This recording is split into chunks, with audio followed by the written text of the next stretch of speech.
Good evening, fellow gamers. As usual, I'm Captain Sedaris. And hi, here's Evan.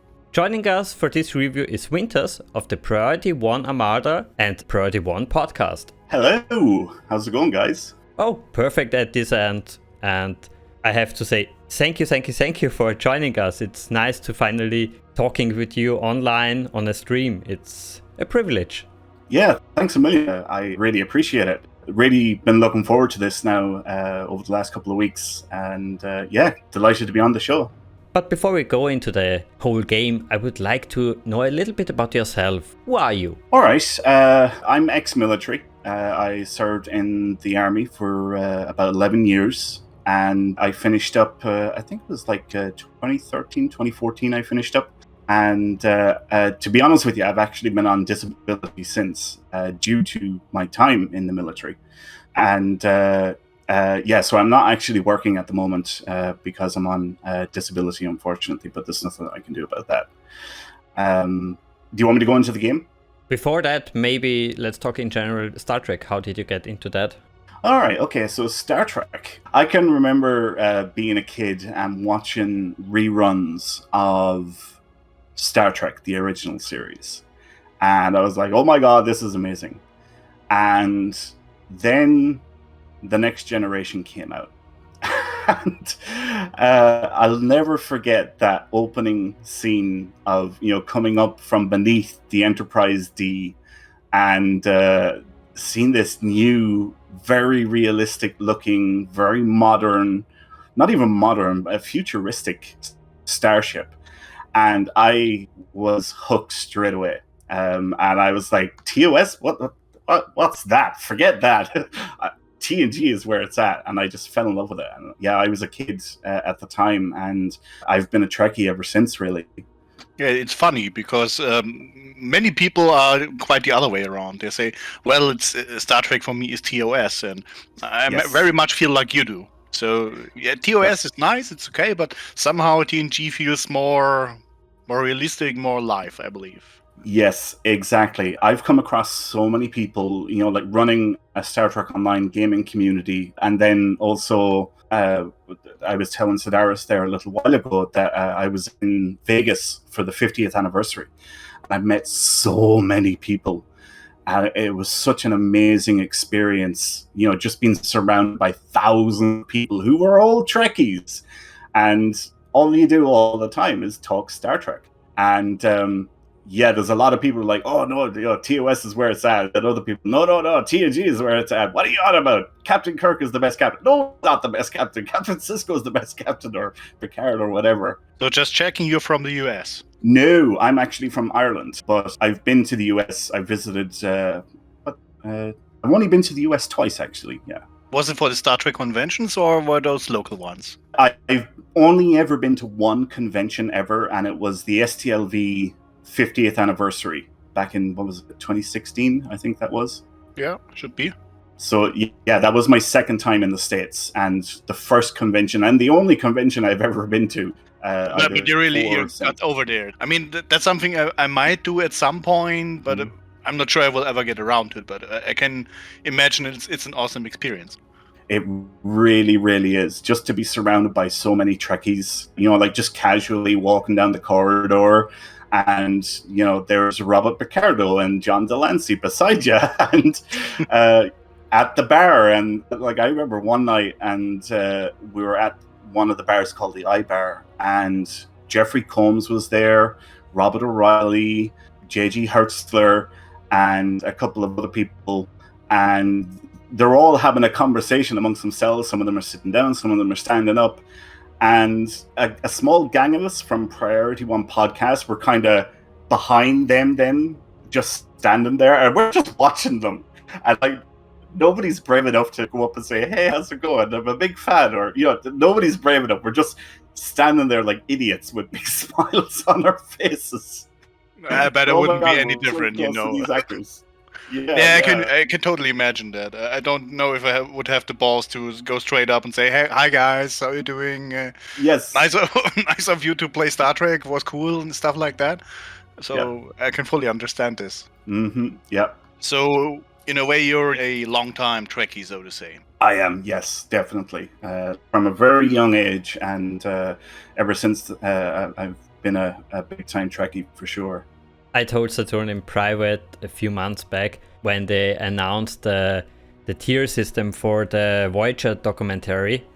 I told him basically this: if the States weren't that far away and I didn't have a newborn child, I totally would buy $1,000 to get there and visit those amazing locations and maybe go to a Star Trek convention. It would be basically a dream come true. Yeah, exactly. And that's how I feel about it as well. I mean, going to Vegas, like that was a dream come true. And like I said, I had recently retired from the military, and I had some money, and I was like, right, I've never been to a convention. If I'm ever going to go to a convention, it's got to be the 50th. So I started setting the plans in motion to go to the 50th, and it was just an amazing experience. But in terms of Trek, there's so much you can do. I mean, Priority 1 done an away mission to Ticonderoga, which is, I think, in upstate New York. I don't know if you guys have ever heard of it. You mean the sets from TOS? Yes, it's the recreation of the TOS sets or bridge and all the different decks and everything. And I actually wanted to go as well, but I couldn't. I didn't have the money. And I had to, listen to the stories and, imagine being there vicariously through the rest of the team. But it just sounded amazing. It's so well done. And of course, seeing all the pictures of sitting on the, the captain's chair and everything. You can book holidays and you can go out to what's it called? Is it Vastum Rocks or something like that? Where they shot Star Trek Generations with Captain Kirk on the bridge on the captain, all that sort of stuff. There's so many different places you can go in the States that are Trek related. Since we are a gaming channel, I also have to ask, of course, what are your favorite Star Trek games and which did you play in general? So, Star Trek games, growing up, that was a hard one because we didn't really have like up-to-date computers or anything like that when I was growing up. We didn't have the money. And I remember there was one game, and I cannot remember the name of it now, but it was a TOS themed game, and it was unbelievably buggy. The graphics were terrible.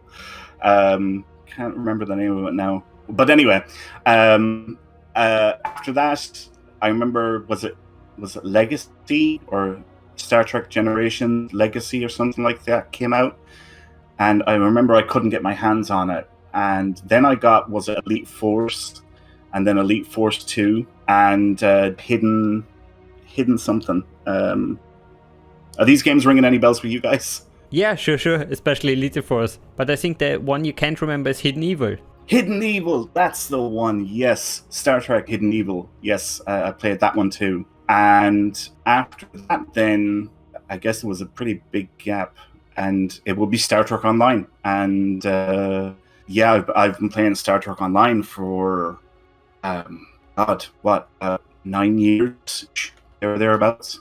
So you didn't start with the launch or the beta, you started then, I guess, with the free-to-play model? Yes, exactly. So I remember when Star Trek Online launched, a colleague of mine one day at work told me, "Have you heard about the new Star Trek game, Star Trek Online?" I was like, "Oh no, I haven't heard anything about it." And he started telling me about the game, and he told me that it was a subscription-based game. And I was turned off straight away because I was the type of person that was used to going into a store, buy my game, come home and play it. I was used to going into a store, buy the game, come home, and then pay to play the game again. And I was very much against that at the time. Although I've changed my tune now because one person actually explained it to me in a way that made sense to me, which was, this guy said, you spend whatever, $50 to $100 once a month going to the cinema or whatever. And he goes, I don't do that. He says, what I do is I subscribe to a game, and that's what I do. That's where I spend my $50 or $100 a month, is subscribing to a game. Like, oh, right, okay. I understand you're that. Paying for the experience, exactly. Anyway, at the time, I was very much against it, and I didn't get into Star Trek Online. And then a few years later, another colleague of mine told me, "Oh, have you heard about Star Trek Online going free to play?" And I said, "Oh, no, I didn't." And like, I went home so fast that night, and I was downloading the game, and I've been in it ever since. Seriously, ever since, like nearly on a daily basis. So, if you had to say what kept you for all this time, what would it be? I mean, there are a lot of games out there which you, like Elite Force, can play through 3 or 4 times, and after a while, you know what is going on. But what in this case is what keeps you going? I mean, it's 9 years or 12 years. It's a lot of time. Yeah, so it what is keeps for you going? sure. So, what actually really, like, when I started playing, like, I didn't spend a dime on the game, and what really impressed me was with Star Trek Online, the amount of free stuff that they give away. I was amazed by. I had never played a game like Star Trek Online where like Star Trek Online 3 times a year gives you a free tier 6 ship. All you have to do is take part in the event for X amount of days and you get a free tier 6 ship. Or usually for their anniversary, they will do like a week of giveaways, and they'll give away a costume, they might give away a tier 5 ship, they might give away some slots or whatever. They'll do a different giveaway every day for a week. And that's what really, really impressed me. I was like, wow, I've never played a game like this that, has this interaction with the community. And that's what really hooked me, because I was so impressed by that. And then I suppose I got involved with Priority One and started to get to know the devs and interviewing them. And of course, Star Trek Online now has so many actors from all the various shows on. To be honest with you, with the exception of Lower Decks, I really get my Star Trek fix from Star Trek Online. Because for years there, Star Trek Online was like the only Star Trek thing that was going, I mean, the Kelvin Timeline movies were like the only movies that were coming out, and we only got 3 of them, and there was no TV show, no nothing. So I was getting my fix from Star Trek Online. Yeah, I can totally understand this. The captain and I had this talk also about a million times or so, that they didn't do a whole lot with the franchise in general, and especially when it came to computer games. There's a big desert, so to say. Yeah, exactly. It was a content drought for sure. Before we move on to the game, I would also like to know a little bit about the podcast and the Armada. So a little bit of insights, some history facts. So Priority One podcast has been around since the beginning of Star Trek Online. It was originally created by a guy from Scotland called Mark McCullough and a guy from California, Brandon Felcher. Both of those guys started Priority One podcast, and they've done about 30 episodes. And due to work commitments, they weren't able to keep it going. So they put the call out for somebody or a group of people to take over the production of the show. And Elio Leo, who is now, I suppose you'd say, the owner of Priority One podcast, along with Elliot Tan, own and run Priority One podcast. He also co-hosts, but Elio serves as a producer for it as well. On a side note, Brandon actually left to go work at Cryptic Studios, who is the developer of Star Trek Online, and he served as the community manager for a number of years. He doesn't work there anymore. Actually, funny enough, he's actually moved to Ireland and has his own business here now in Ireland, up in Dublin. So a funny little side note there. So podcast broadcasts and records live on the air every Tuesday and releases a final edited version of the show on Fridays. I got involved with the podcast. I was a long-time fan of the podcast, and I remember they were looking for audio edit, and I had joined the Priority One fleet in-game with one of my characters. I was also running my own community at the time called Starfleet Task Force 1, and I seen Elio log in one day, and I just, like out of the blue, I just messaged him. I was like, hey, how's it going? I was just curious, did you get anybody for the audio editing position?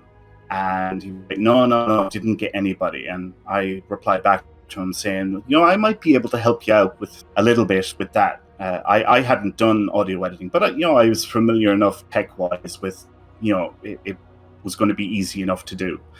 And he just pounced on me, literally. And I ended up joining the team as an audio editor. About 6 months after that, I got promoted up to chief audio engineer. About 2 months after that, I got promoted up to be a producer, and I started co-hosting the show on a weekly basis.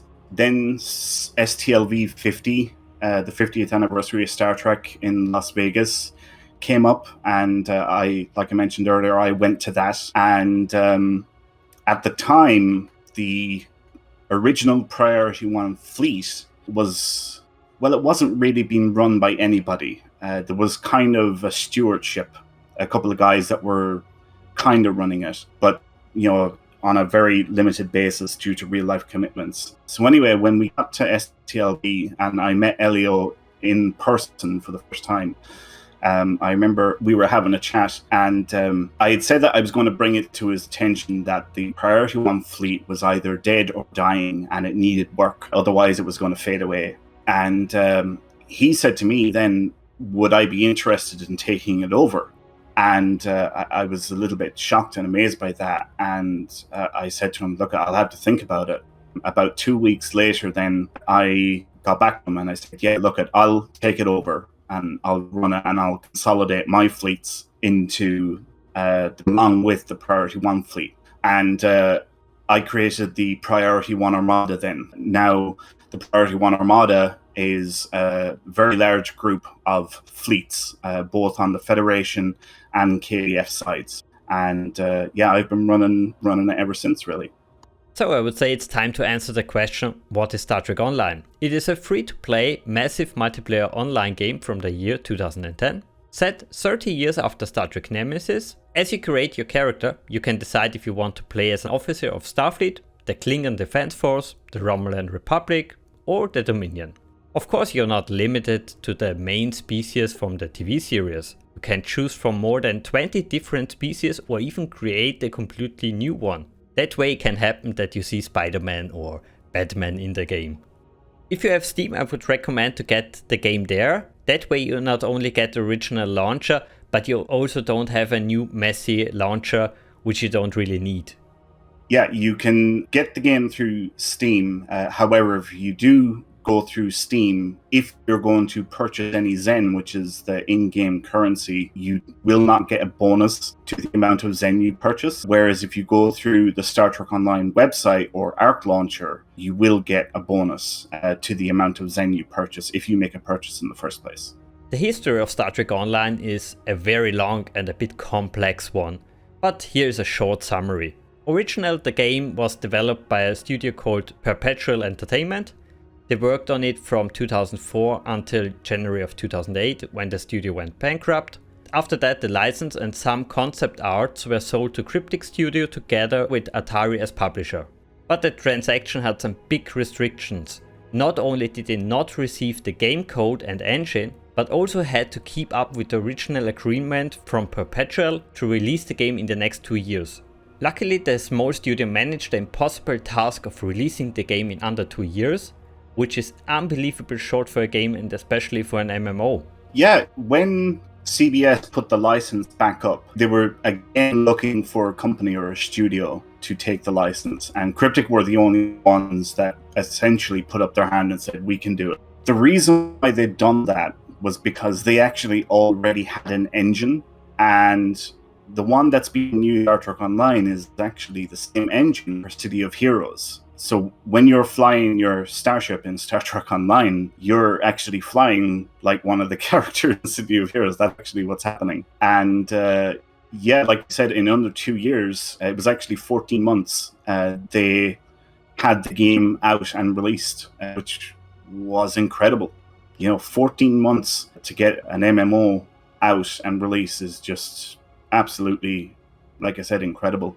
Especially with this complexity. Yeah, talking to the devs, talking to people who had been around from beta, from where the game is now to what it was when it initially released, like it's night and day.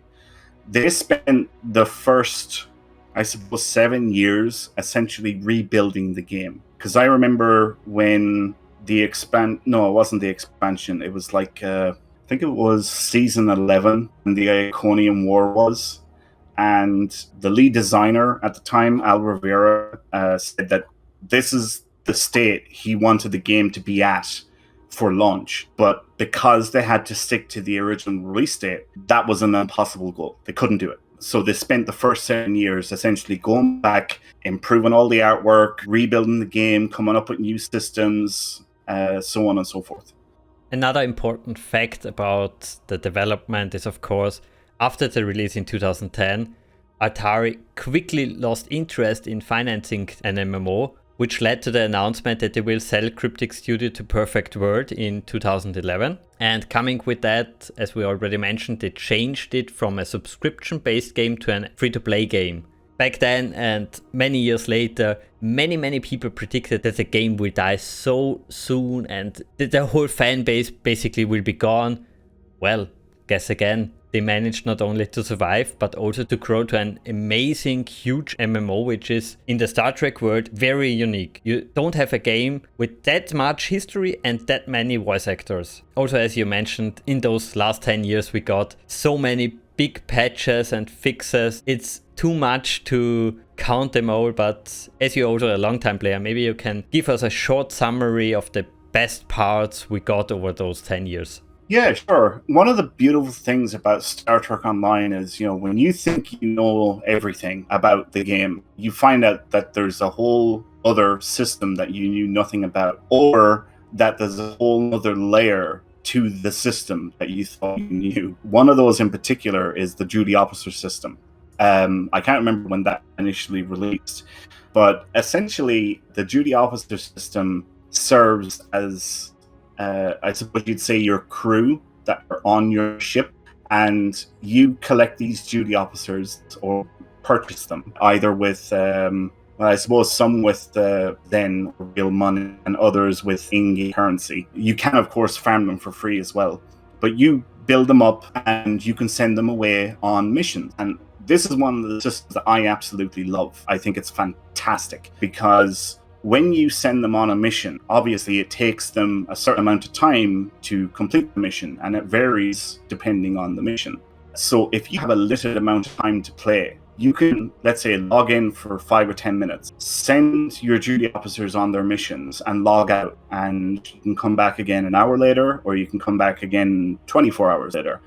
And during that time, they have been working for you. And like I said, depending on the length of the mission and when you log back in again, some or all of them will be finished their missions and you will get rewards for them. Some other systems is, let's see, you've got the fleet system, which is basically a guild system where players group up in a particular fleet or guild, and you contribute resources to developing that fleet or guild, and you get what they call fleet credits in return for the resources that you've contributed. And later on, you spend those fleet credits on high-end or high-quality gear that is available from the fleet through a variety of holdings. Certain holdings give you access to cores and shields, and others give you access to impulse engines and deflectors and so on and so forth. And there's a wide variety of gear that you can purchase from your fleet depending on its level. So yeah, that's another one of the great systems. Another system is the Admiralty system, which serves as essentially when you get to max level, your fleet admiral. So the idea is that you are in command of a fleet of ships. And it's very similar to the duty officer system. You send a ship or a small group of ships on a mission. And depending on the mission, it will last a certain amount of time. But once it's sent, whether you're in-game or not, it continues to work for you. And you come back to the game, then it has experience, expertise, dilithium, sometimes energy credits. Basically, it has rewards for you for completing the mission. But just like the duty officer system, it's great that it works whether or not you're in the game or not. Once you've set up the missions, it continues to work for you. It reduces the grind factor, so to say. Yes. I remember so many times you guys in your podcast mentioned we should get an app for that. Yes, that's right. That's a good point, actually, because at one time, Cryptic were on the road to creating an app where you could do certain in-game tasks through an app on your mobile device. But unfortunately, they discontinued that. Oh, God, I don't know, maybe about 4 years ago, something like that. It was called the Gateway, and you could view, like information on your ship and your bridge officers. You could view information on your fleet, and you could contribute resources to your fleet. But that was about it. But a lot of players were really hoping that it was going to become a mobile platform for the game where you could set up and send your duty officers on missions. Then later, when the Admiralty system came in, that would have been another good one to do on a mobile platform. But unfortunately, they decided to completely discontinue the service and shut it down, unfortunately. In the chat, a user is writing us that maybe that was the reason why Cryptic decided to stop this development. Basically, that they didn't want to split the community. That could be very true, actually, yeah. Because there's been issues or things that have come up down through the years. For example, there's an area called the Captain's Table, and this is an exclusive area to people who are lifetime members. And really, it's just fancy, fancy looking. And there's nothing special that you can do there. And one of the ideas that we proposed to the devs was to give extra currency when you sell items in the Captain's Table. So when you're doing story missions or TFOs or basically playing content and you pick up your loot drops, you can sell that stuff at vendors. And we were proposing that if you sell it to a vendor that's on the Captain's Table, that you will get extra currency for it. But they completely rejected that idea, saying that they didn't want to divide the community because the Earth space dock map will be empty then. And they didn't want to divide the community because of that. Understandable. Actually, a rather responsible way of doing things. I mean, there are a lot of companies who wouldn't give a damn about that kind of thing. Yeah, that is true. There's been other things as well like that, but for the most part, Cryptic do make pretty sound decisions, but sometimes they don't. The company is run by people, and sometimes people make mistakes. But for the most part, they're pretty. So the first expansion was Legacy of Romulus, and it introduced the Romulan faction into the game. It brought with it a whole new story arc and a new starting experience. It introduced new sectors or sector blocks into the game, which was basically expanding the galaxy map because, it was bringing in new space, basically. That was the first expansion. Some people actually think that was probably the best expansion that they have ever brought out, but I suppose that's debatable. Yeah, they're wrong, definitely. Yeah. The next expansion was Delta Rising, and that focused on endgame content. Apparently, there's two different types of expansions. You have an acquisition expansion, which introduces a new faction and focuses on a new starting experience. And then you have a retention expansion, which focuses on endgame and focuses on retaining players and keeping players in the game.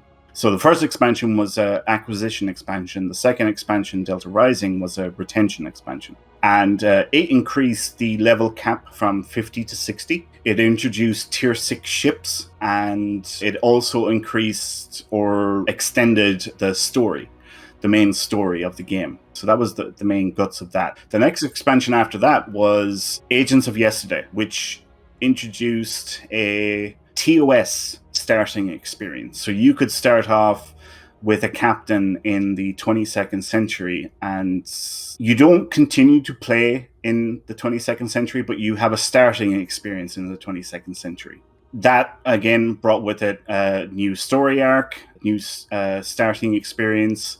There was TOS-themed ships that looked just like they did in the show. In fact, one of the things that I really liked about that expansion was even the story missions. You know, if you ever look back on TV shows from the 60s, they kind of have that noise. You know, it's not like HD quality, and you have that kind of fuzzy phase noise in, you know, on the screen.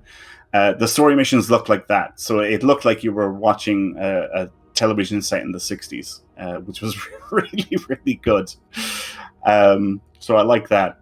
Then the fourth expansion was Victory is Life. That was introducing the Jem'Hadar as a new playable faction into the game. Again, this one extended the story, brought with it Dominion ships. So, you know, like the Jem'Hadar bug ship, Jem'Hadar light battlecruiser, and there's a whole host of Jem'Hadar themed ships in the game now because of that expansion. The fifth expansion was something a little different. We all know that an expansion is basically a very major release for a game. You know, there's a lot of content, there's a lot of updates, and a lot of changes made in an expansion release. But Discovery had just come out. Star Trek Discovery had just come out. And basically what happened was there was very little communication from CBS to Cryptic at the time. It's not like that anymore. And they were struggling, or well, not struggling, they were running and racing, trying to get something out for the game that was Discovery themed or related. So I think it was like only 6 months after Victory is Life came out that we got the next expansion, which was called Age of Discovery. But the difference with this expansion was it wasn't a major update. It was what they were calling an expansion over time. And it was like 8 months, I think, where they came out with a new Discovery faction where you play in whatever it is, the 22nd century. And there was like 2 missions. And then 3 months later, we got another 2 missions. And 3 months later, we got another 2 missions. And basically, they've done the expansion over time. And personally, and I know a lot of other people feel the same way, I think it was a terrible idea. But I understand the business reasons for it. There was so much hype over Discovery at the time. They wanted to jump on the bandwagon and, you know, get on that train to play off the excitement for this new Star Trek show. But the idea of an expansion over time is just, terrible. So there's been 5 expansions altogether. The next expansion is on the horizon because the last expansion came in 2018, and of course we're on the latter half now of 2021. And to be honest with you, I'm actually a little surprised that we haven't heard anything yet about Expansion 6. Well, maybe they are keeping this for a special occasion, which is coming up this year. Yep, they could be doing that indeed. Just for a STO noob like me, those expansions, are they being paid additionally, or is a player that has the game getting them anyways? All the expansions are all free. You do not have to pay for the expansion at all in any make, shape, or form. In fact, they don't even have a subscription model anymore. You can have a silver membership or a gold membership. Silver is free to play. Gold is lifetime. And lifetime is $300, one-time payoff. That's it. And they have sales very, very regularly. I was playing about 3 months when I decided I was going to go free to play. And I'm telling you this story so that you don't fall into the same trap I did. So I was playing the game about 3 months, and I was like, look, I really love the game. I want to go lifetime. And I paid the $300. 2 weeks later, it went on sale for 33% off, $100 off. And I was kicking myself in the rear end. I was like, I do not believe this. If I waited 2 weeks, I could have saved myself $100. Yeah, bad timing. Yes. But you see, at the time, I didn't realize sales come around all the time. And if you're going to be in the game over the long term, wait for a sale. Because I've seen it so many times. It happened to me. And I see it with other players as well, new people coming in. You know, they buy something, and then the following week or the upcoming weekend, they have a Zen store sale, or they have a Lobby store sale or something, and they're like, oh my god, if I had only waited. And it's like, yep, if you're in it for the long term, why not just wait for a sale? I mean, there's so much you can do in the game. You know, you don't need to pick it up that minute. Oh, the phrase long term hurts my soul. I was one of the original beta tester, the late beta tester to be exact, which everybody got in after you bought a special edition of the game. Yes. And I said to myself, I don't pay for the lifetime subscription. I will get the model which was cheaper and better in my sense for 1 year. I think it was 100 euros, something like that. And yeah, I should have stayed with the first instinct. Get the lifetime subscription and you will save so much more money. After the first year was over, I got that.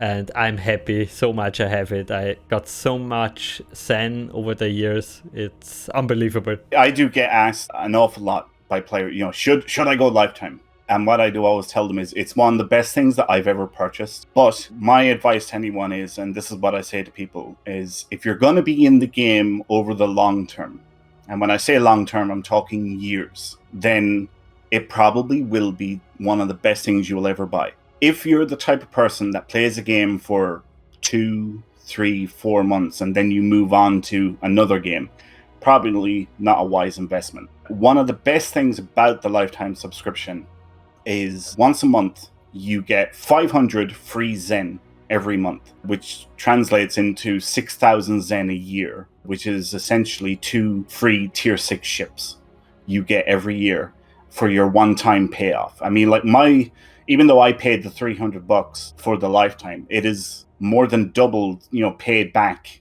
with the amount of Zen I've got down through the years. And yeah, like I said, it's one of the best things I ever bought. You get so much stuff with it. It's just crazy. As it was just mentioned in the chat, if you buy it also not during the sale, you give the developers a bigger thank you and a better support in the long term.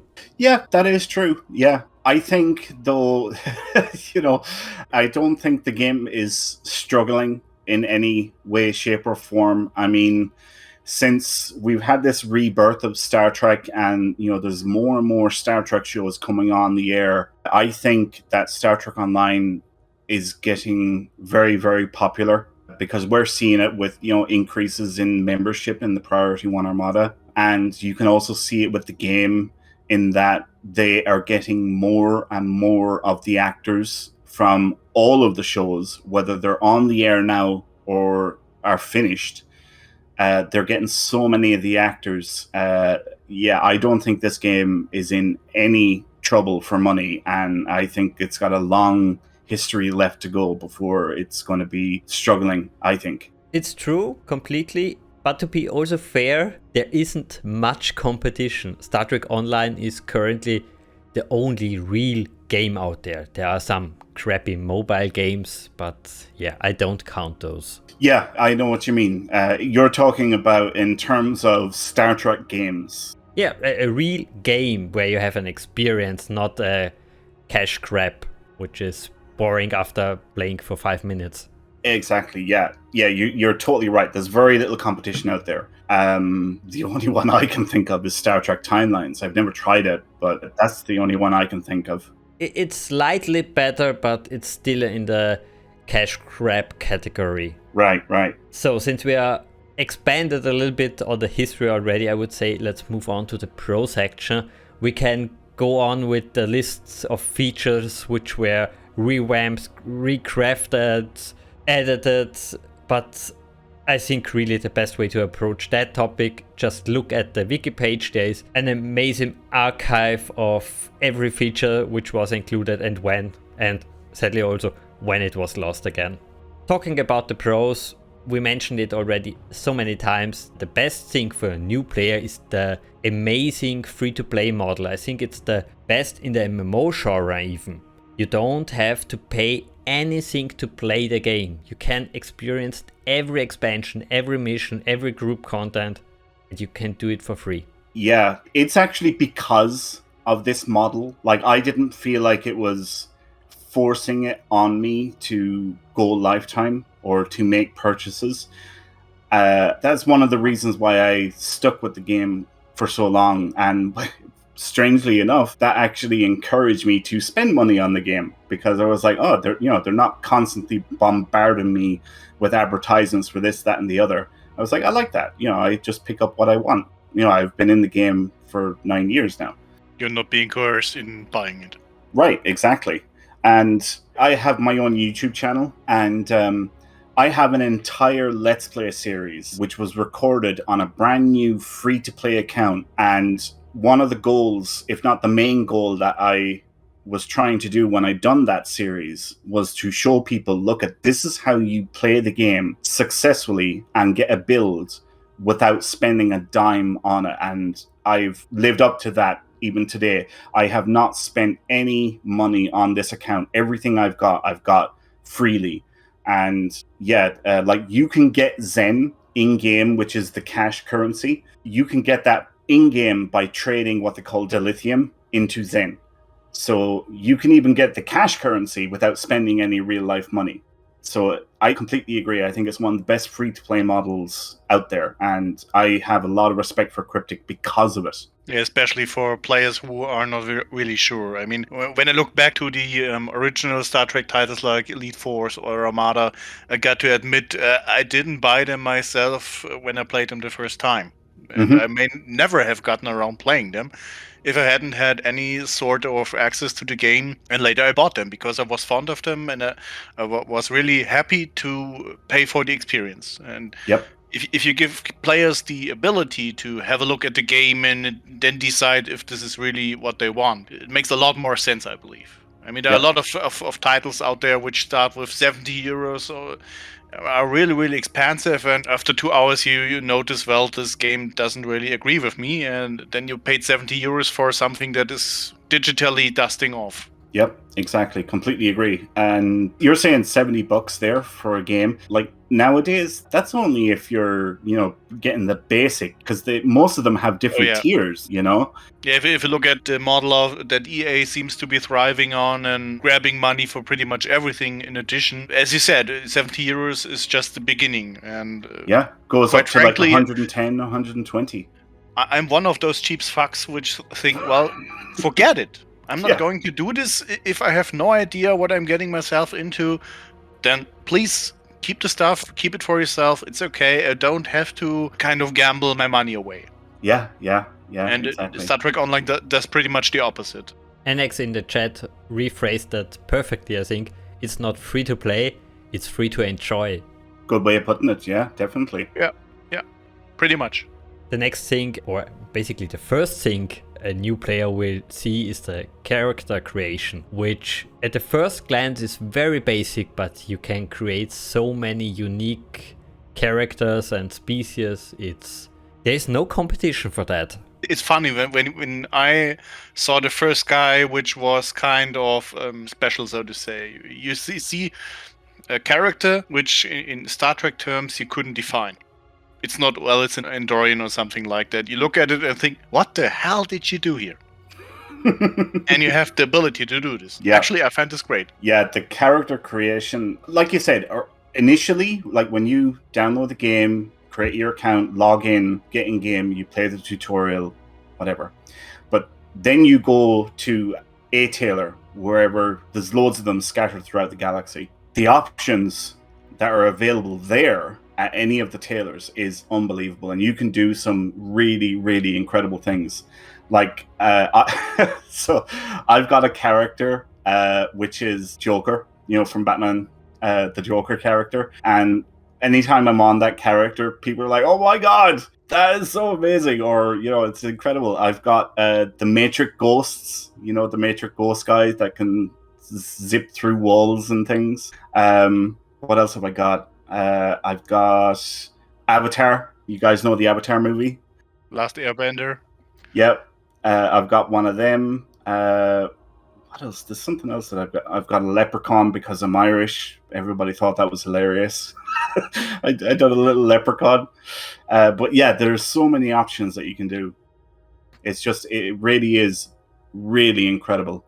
Just for Saturn, many people in Star Trek Online call the real end game Space Barbie. Yes. Because you can customize the ships and the characters so much. Oh yeah, I can only imagine. Yeah. Yeah, but it was really kind of startling at first because I thought, well, this is some sort of cyborg character, something that is kind of a non-playable character or something. And then all of a sudden you notice the guy doesn't move like an AI-controlled unit. That's actually a player, you know? Yeah. It's really custom content. And this actually brings me to one thing I find well done, may be a rather dull thing, but when you're, for example, on Starfleet headquarters, you have, so to say, a natural mixture of actual human players and the non-playable characters, which are just walking around and looking at things and stuff like that. And you don't really see the difference right away. I mean, you can, if you look at how they are walking, how they're moving, then you will notice. But aside from that, it feels very natural what they are doing. So you couldn't right away spot every AI-controlled unit and say, yeah, well, those are bots and those are guys. And the immersion is good, I believe. Yeah. It is. It is really, really good. They have an amazing environment team, and one of the main guys, Nick Duguid, he's done some of the most incredible maps in game. Sidaris, you said you've been around from beta, right? Yeah. So you remember the old ESDs, and before we have our current one, like, you know, the round circle and that. The new ESD, I believe, was done by Nick Duguid, and it's just incredible. It's so beautiful. I remember like logging in and seeing this massive, you know, open Earth space dock, and it was like, oh my god, this is absolutely breathtaking. Yeah, they've got a great team. I gotta admit, I'm not really a fan of the roleplay games, so I have no real basis for comparison. But what struck me first was actually the size of the maps. Even a really unimportant aspect, like going down to Starfleet headquarters, at least to me, feels really huge. As you said, they're massive maps. This is something I also felt the very first time I played the game and progressed a little more and saw what size the maps are actually. Mm-hmm. Because there are many games where you have, okay, your missions, but all in all your mission layout is rather small in comparison. Yes. Not sure if this is normal for roleplay games, cannot say, but I found it interesting that a company would do this for free.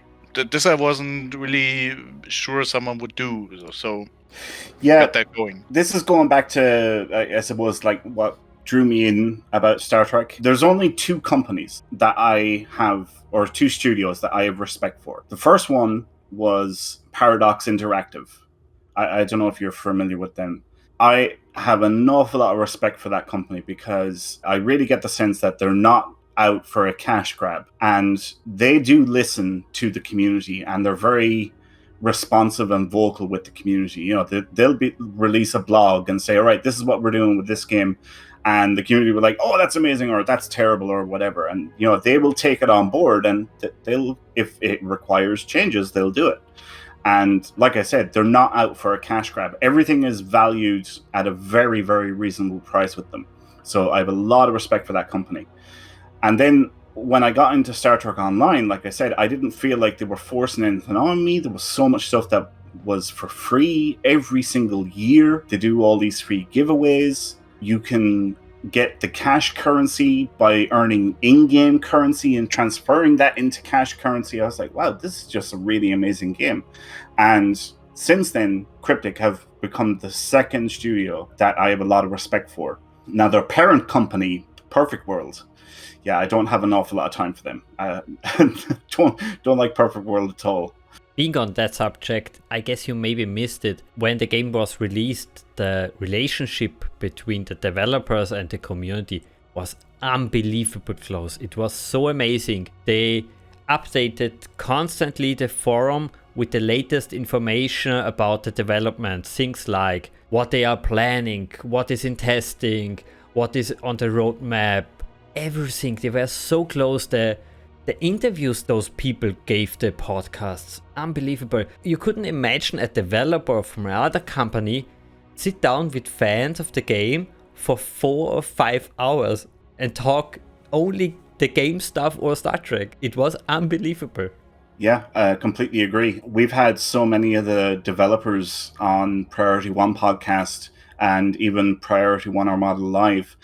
And more often than not, they're taking time out of their weekend to do the interview. So, like, this is their time off, their break away from work, and they're taking, like you said, 2, 3, sometimes 4 hours out of their weekend to talk about the game and tell us what's going on and do an interview, which is great, I think this also depends on how the company is conducting their work business. I mean, imagine you had this way of doing things like having a 60 hours week every week and being just pressed like a lemon. And of course, on the weekends, you probably don't want to do anything anymore for this company. Yeah. So I can only assume that the guys are being treated well, because if I were in their shoes, I felt that well with the company that I would do something on my free time for actually work-related stuff, then must be a really good relation. Yeah. I remember when COVID first hit, and we done an interview with Al Rivera, and we were talking about COVID, like after the interview. And he said, Cryptic have always looked after their people. And he said, we, as in Cryptic, straight away, as soon as the COVID thing happened, they were just like, stay at home. Don't even come into work. Just stay at home. And that's it. They just shut down straight away. They were like, we're not going to put our people in harm's way. And they immediately got stuck into, how can we work remotely? And I believe they're still working remotely even to this day. Again, simply a response to the situation. I mean, there's no actual other way around. If you are serious about this business, then you got to take those steps. It's actually very logical.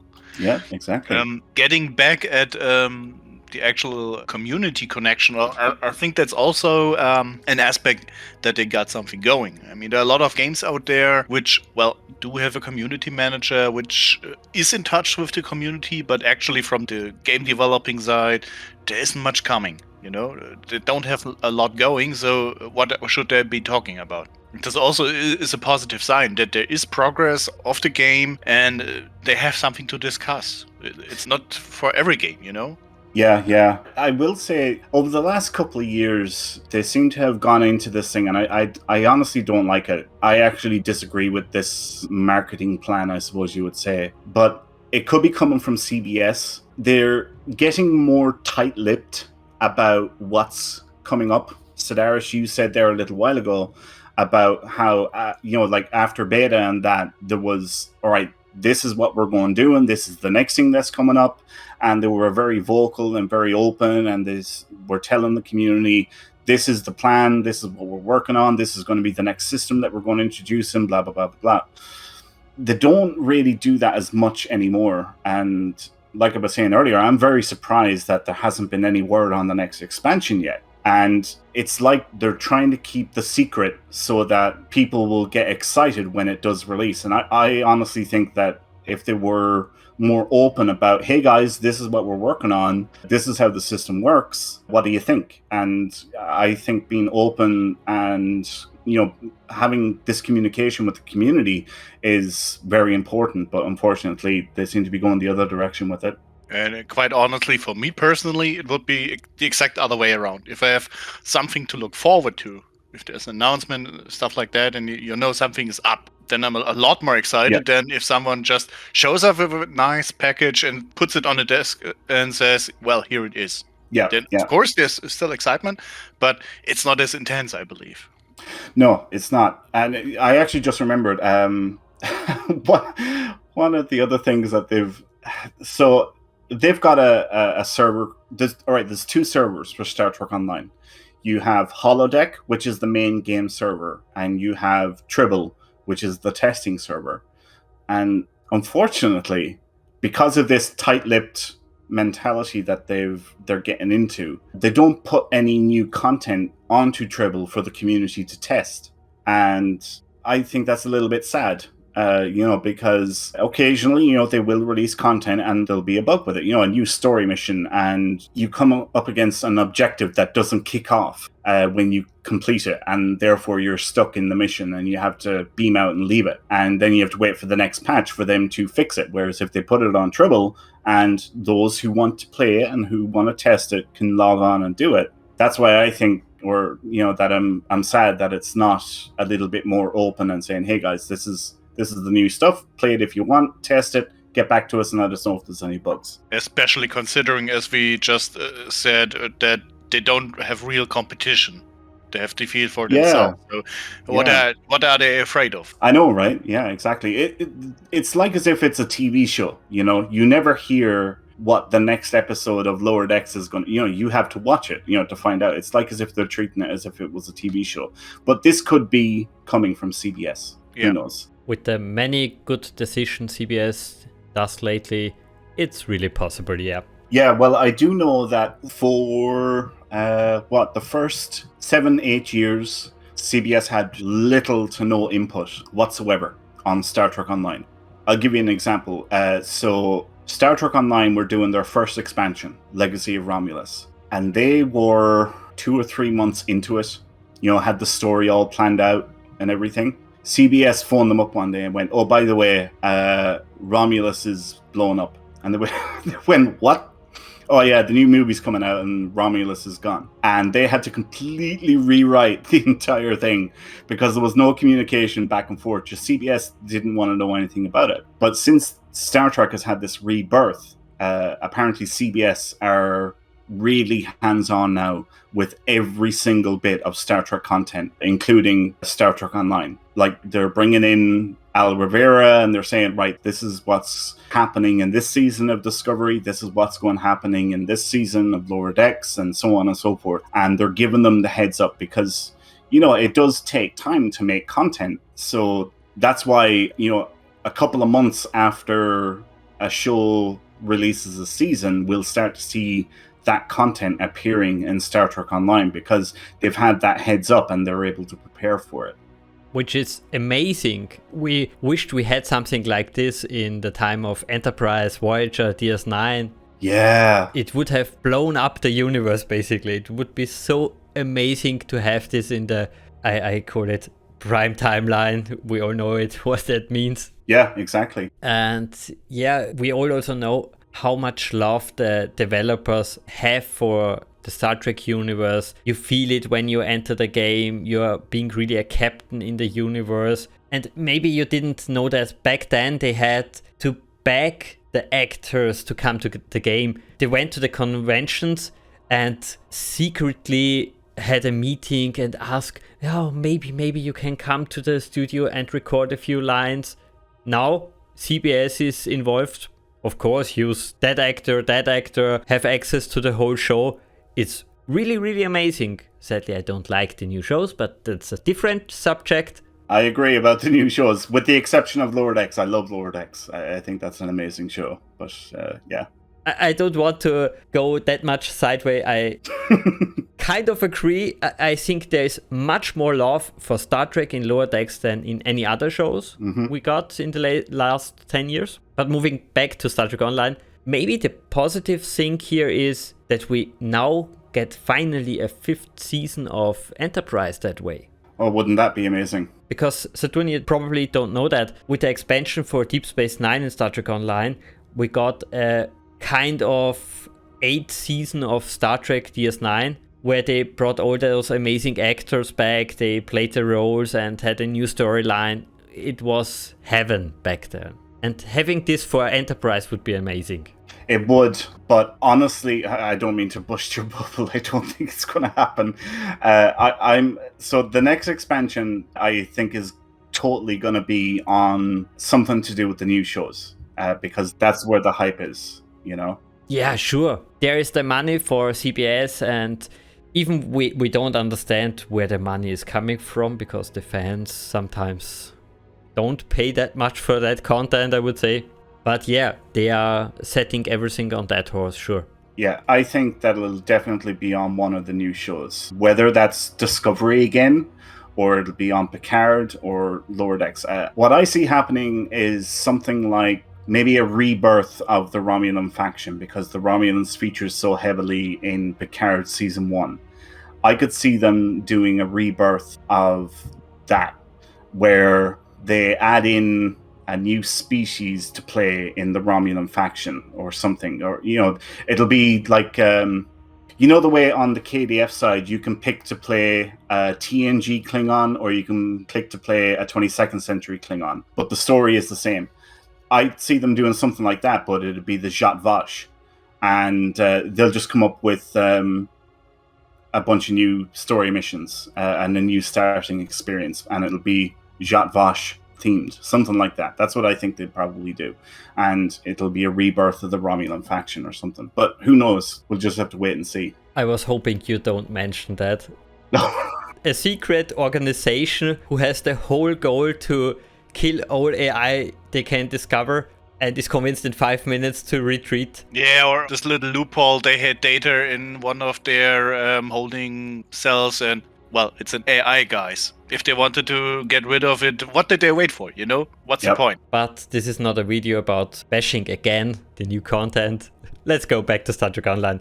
Well, maybe in a mixture. You said it. What I don't understand, now that we talked about it, why they didn't continue their stories, at least in a gaming sense. You know, after in Enterprise, we had a long time with no real new content.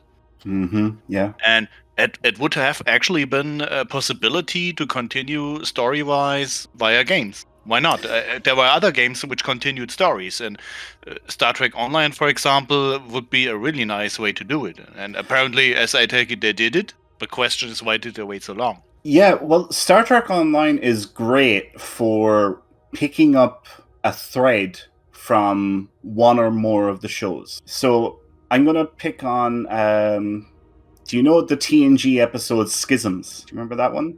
Certainly. Do you remember the table that was in that? You know, Riker was being abducted and he got his arm chopped off and then reattached. Yeah. And they were all in the holodeck recreating the table. They picked on that little thread and they built a story around it and put it into Star Trek Online. And they're great for doing that, picking up these little threads, like the Victory is Life expansion. In Deep Space Nine, Kayapaka was gone from very early on, and we never heard from her again. Well, one of the things they've done in that expansion was they reintroduced Kayapaka and told us what actually happened with her and what her story was. So Star Trek Online are great for picking up those loose threads that were forgotten about in, you know, like I just gave an example there for TNG, another one for Deep Space Nine. They're great for that. Yeah, and this is something I was also thinking a lot about. I would have phrased it as Star Trek The Untold Stories. Because there are so many side stories where you think, well, whatever happened to that guy? What went on? Yep.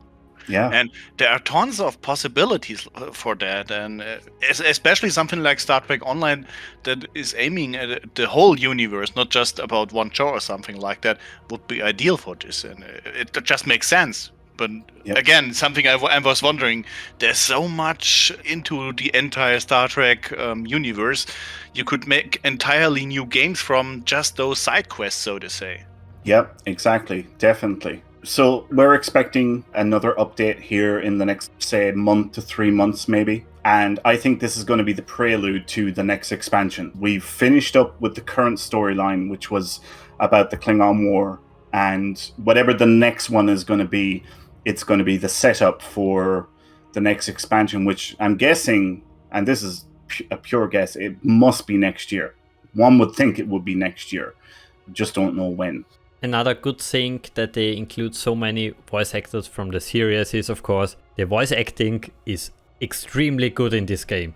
You have so often games where you think, oh my god, was that the developer who voice acted that person? It's so wooden often. Yeah, they have got so, like, it's too many to list off now at this stage. But, you know, they've got them from Leonard Nimoy to Denise Crosby to Jeffrey Combs, Alexander Siddig, LeVar Burton. You know, there's so many of the cast from the various Star Trek shows. It's just incredible. And it's great to see them reprising their roles. I mean, one of my favorites is Denise Crosby, because I remember being a kid and when Sela was revealed to us, you know, she was in the shadows and she was talking to Lursa and Bator. And next thing she stepped forward into the light and it was like, oh my God, it's Tasha Yar. And then you find out, no, it's Sela. It's Tasha's daughter. And I was like, oh my God, what just happened? My mind exploded. And I think it was one of the best things about TNG.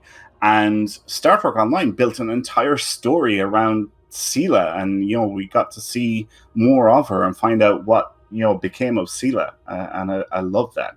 Moving back to the gameplay pros a little bit, the first thing which comes to mind is the amazing space combat. It offers so much variety. You can include, of course, the end games, the Space Barbie with it, and make, for example, a crazy build where you have all colors of the rainbow firing from your weapon slots, or doing crazy maneuvers, doing crazy, we call it sometimes in space magic. It's a lot of variety, which is sadly rare these days. Yeah, I think one of the best things about the game is that we all have our favorites, in terms of Star Trek shows. And within that Star Trek show is probably one of your favorite ships. And no matter what your favorite ship is, it's probably in Star Trek Online. And like you were saying, you can do so much with that ship then. You can build it whatever way you want. And for me, my favorite is the Defiant. And I'm flying a Tier 6 Defiant on my main, the USS Wolverine. And that is my baby right there. And I just love flying that thing. It's so much fun. Yeah, having the option to play nearly every canon ship from the franchise is not only unique, it's unbelievable, I would even say. Yeah. I don't even know what it's up to now, but I think there's something like 600 or 700 ships in game altogether, something like that. And again, they're great for picking up, like a species or something that we just seen in one episode, and they'll come up with something and they'll put that ship into the game where you can buy it if you want it, I think this is also part of the magic of all Star Trek games. I mean, for Star Trek Armada, for example, it's the very same. Having ships at your disposal which you recognize, which, the playing child inside you wants to have. You want to use them, you want to fly around with them. And I think this is actually what makes the game a natural cash cow. You don't have to coerce people into paying money for it. After a while, you simply just want to have it in a natural way, Yeah, it's such a huge IP. Yeah. And like I was saying, we all have our favorite shows, and in that favorite show you probably have your favorite ship. And of course, who doesn't want to have their own hero ship, that they can actually fly and blow other stuff. I mean, like, one of the big things that I love to do is I love to fly straight at an enemy ship, firing all cannons, and then he blows up and I fly through his debris. I love doing it. Just like in the movies, yeah. Exactly. This is what I mean. The little child that tries to do what it has seen, Yeah. And it just comes naturally, I believe. Yep, exactly. Another big pro for me as a content creator is, of course, the demo record function, which is sadly a little bit hard on the side of the complex level, but luckily easy enough to get the basic stuff. It's such an amazing tool to get shots from your favorite ship, your favorite planet, location, whatever. You can so much fool around with that feature. Yeah, so demo record is a feature that, like you were saying, I'm just going to explain demo record for those who don't know. Basically, you can record everything that happens in whatever map you're in. So you could be doing a patrol, all right, and you type in the code or whatever, and the game will start recording the map, not your viewpoint. It will record the map, and then you end the recording. And what you can do is then you open up demo record, and you can move to any point within the map for the map that you recorded, if that makes sense. So it's not your viewpoint. You can view whatever you want that happened, that took place on that map, and you can put the camera there. And like you were saying, you can get some really incredible screenshots because you can get all these camera angles that you can't normally achieve without demo record. And then, of course, you could put it into other programs like Photoshop or whatever. I know loads of people who do things like that. And yeah, you can come up with some amazing pictures and captures for sure. Another nice feature on that side is that if you go to your ship's customizer, you can select different backgrounds, for example, a space dog, the Klingon homeworld, or a green screen. So you can just make a picture of the ship and copy it to any picture you want. That's only a recent addition to the game as well, actually, is being able to change the background. So you basically go to the ship tailor and your ship appears up in front of you. And down at the bottom, then you have the customization options. And one of those options is to change the background image. And one of the options, like you said, is a green screen.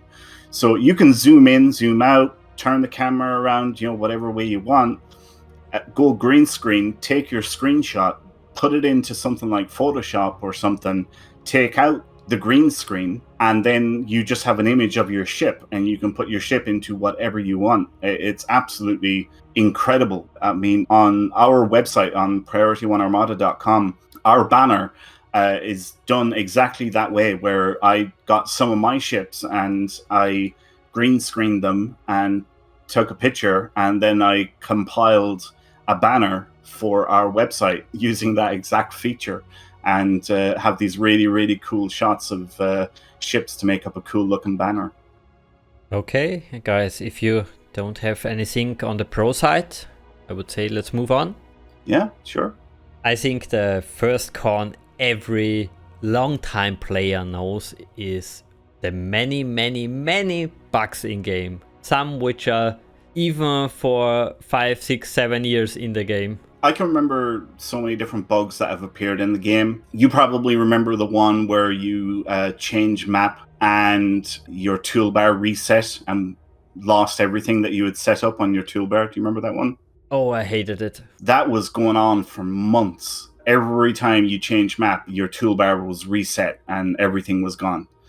And it's not that it went on so long because the devs weren't working on it. It was honestly because they didn't know what was going on. They couldn't figure it out. And it took them months to track down what the problem was. And sure, there's a lot of bugs in the game. Most of them I would call very, very minor, but there are some, a few other ones then that will be bigger. I don't consider them a big issue. One, because I have a decent machine, so I seldom run into issues due to software or hardware performance problems. And the other one is then the size of the dev team. I came to Star Trek Online from other games, like EA games or Ubisoft games, that have a dev team of like 120 or 130 people, something like that. Star Trek Online has a dev team of 30, all ranks. That's including the executive producer, the lead designer, the lead systems, lead environment, lead character, lead UI. That's it. It's like 30-something people is the size of the dev team. And when I found that out, I was blown away. And I was like, wow, okay. Yeah, I think I can forgive you for, these small little minor bugs and graphic glitches for a team that size. I thought it was a much bigger team. I didn't realize it was so small. It's true, you can forgive them, and as we are hardcore Star Trek fans, I would assume, we have so much enjoyment in the game, we oversee those bugs. Yeah. But coming as a fresh noob into the game, who is maybe even new to Star Trek, well, it's a different side then. To experience bugs, for example, who don't let you finish a mission, or sometimes the extreme rubber banding. Of course, there are explanations and everything, but it's hurting the game, the community, and everything. It is indeed. Yeah, you're absolutely right. Again, I can remember. Was it season 8 or season 9? Was a diabolical release. It was unbelievably bad. There was one of the missions. I want to say it was Step Between Stars, and basically you will put on an environmental suit and you will go outside, and you're actually the map was, or the story was, that you were going out for a spacewalk on a station that was right above the corona of a star or a sun. And as soon as you would go outside, the entire screen was black. You couldn't see anything, not even your character. And everybody was held up and they couldn't progress through it, and it was really, really annoying. Well, I think the important difference is what kind of bug is it. There are bugs that you can reproduce perfectly, if you know what steps to take, It will happen. Yeah. And if it comes to those bugs, I really can't understand it, especially if you have players which reporting them and really can reproduce them. The really nasty ones, I believe, are those which you cannot really reproduce, which are occurring randomly somehow, and you don't know why they are coming and what to do about them. Those bugs I can understand. This is something that's a nightmare for every developer if you cannot really reproduce it. But if it comes to those bugs which are actually really reproducible, and especially if it's those bugs that are easily spottable, like, well, everybody who starts this mission will end up exactly in the same spot. This is always when I say, and I know I'm repeating myself, but I have to say it, where is the tester? Somebody has got to play this mission somehow, and it did never come up. That's what I was saying earlier about the Tribble test server and this tight-lipped mentality that they seem to have adopted. It's unfortunate, because they're not putting new content on the Tribble test server for people to play and test. Unfortunately, content does come out with bugs. The other thing then is, I know this from speaking to the devs, apparently people are generally not very good at making a bug report. Apparently they get a lot of bug reports, and it's like, so let's say you're in the trailer and you're trying to put on a particular costume and the costume makes your character disappear. Well, they will get like 100 bug reports that say the trailer's broken, end of report. Yeah, I know this kind of stuff. Sometimes when tickets at my company come in and you read them and you think, well, guy, a screenshot, what were you doing? Anything, you know? Yeah. And this is really painful. I can understand this. But yeah. Anyways, among those, let's say 100 bug reports, at least 3 or 4 should be genuine, where you can reproduce the steps and see, well, they're right. You can see it. Yep. There are a lot of bugs, I believe, which are kind of this category, where you think, just fix them. You know how to reproduce them. It's not fun. Just fix them. That's okay. Something in that category would be also the low quality video files they have for the starting factions, basically, the tutorial, I mean. This is what struck me first. I mean, I've been playing this for a few hours, and I tried it a few years ago, and I wasn't too fond of it because I'm not really the roleplay guy. But this was also one of those things where I thought, well, guys, the resolution of this video is really low, I mean, really low for modern standards. Isn't there any way you can re-render this stuff or something like it? I mean, it's for free. Of course, it's for free, It's actually maybe not very fair if someone who has never paid a cent for this complaining. But then again, I bet my ass it's the same for everyone. On that, again, this is from having talked to the devs. They've actually told us that Star Trek Online is kind of an oddity in general compared to other MMOs, in that the people that play Star Trek Online, the majority have pretty low-end machines, and the people who play basically don't have, $3,000 machines and, can run absolutely anything on them without any problems. Apparently they're all very low-end machines, or the majority are low-end machines. And that's probably one of the reasons for, like you were saying here, the low-quality videos for the starting experience when you make a new character. I don't know that for sure, but it just made me remember Al Rivera telling us that on an interview, that players have apparently very low-end machines and they can't run more heavy stuff, I could totally understand this if the cinematics were rendered live, Yeah. Okay, of course, then it's a problem. But in this case, it's actually more like a video. And I'm pretty sure that every person who is able to simply play Star Trek Online would be able to simply play back a video with a little bit more resolution. But then and again, this is something I forgot also for the pros. The game doesn't need a really big gaming computer. So yeah, actually this is from your pro. That you don't have to buy a new computer just to get the current Star Trek Online game working. Yeah. It's so true that there are so many players out there who have crappy PC and they still can enjoy this game. This is a big pro, but on the subject of the video file, the video is much better on YouTube. So you have the better quality. Just use it. I never thought about that. Yeah, of course they would put up the HD version, I suppose, on YouTube. Or do it the StarCraft way. In StarCraft 2, you have two kinds of videos. So the cinematics are in a low quality and in a high quality variation, And if you have that, I mean, could be that the computer is really that old and then you have problems running the high resolution stuff on your PC. Could be. But then again, there's no one stopping you from doing two of them. I mean, the old ones are still available. Nothing wrong with them. And it wouldn't hurt having a newer version which simply looks nicer.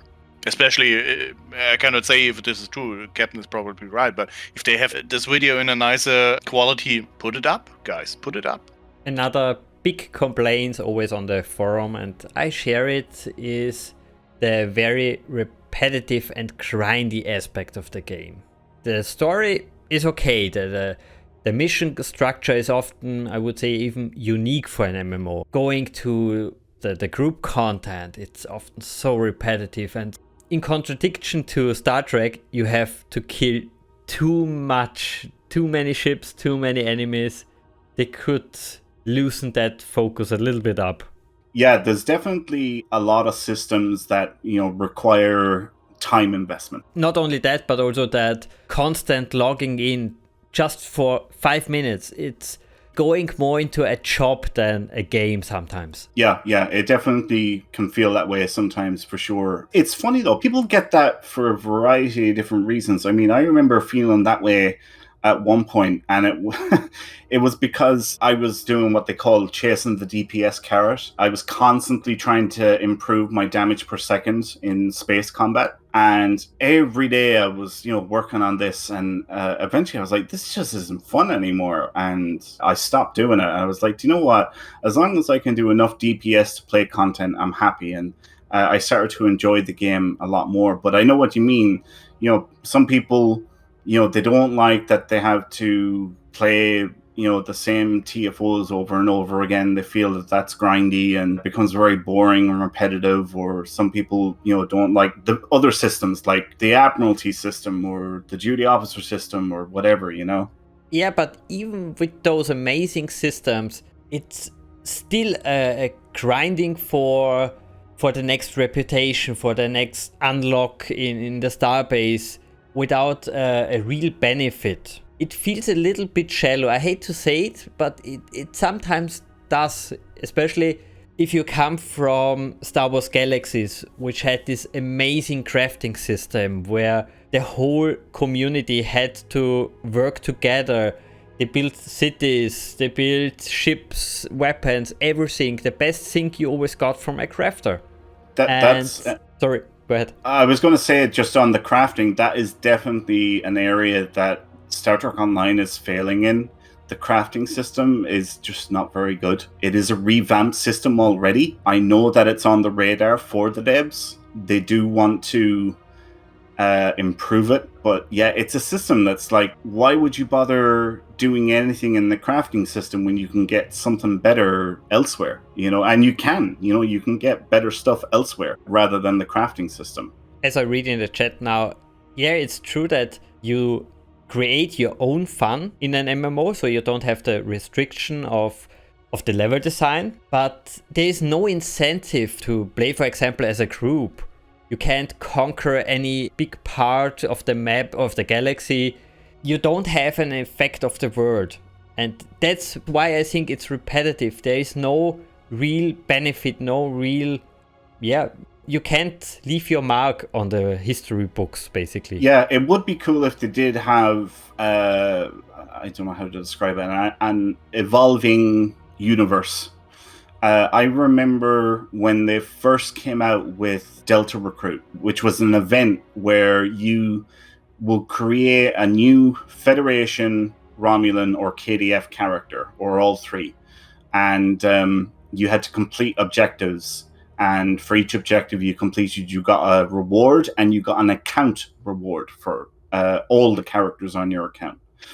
And they had these objectives where the entire player base contributed to the objectives. And when the objective was complete, then the entire player base was rewarded for it. And I thought that was great. And yeah, it'd be cool if there was something like that in game.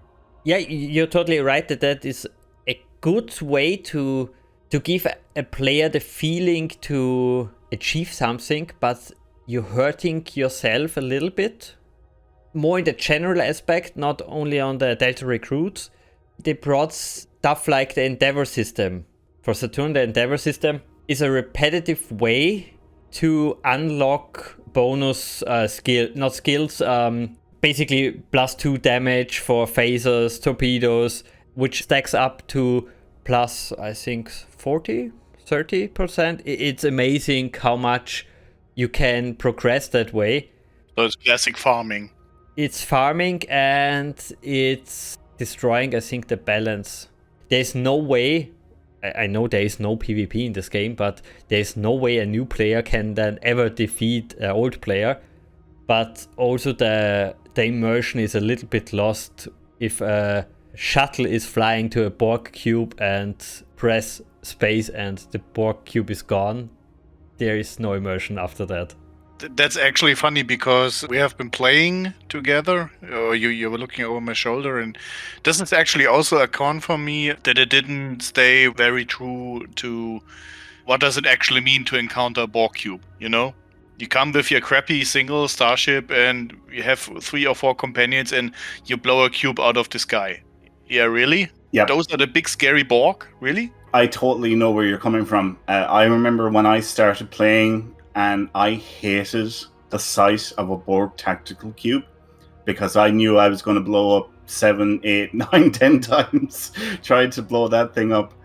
And now I see any Borg cube and I'm like, yeah, whatever, bang, there you go.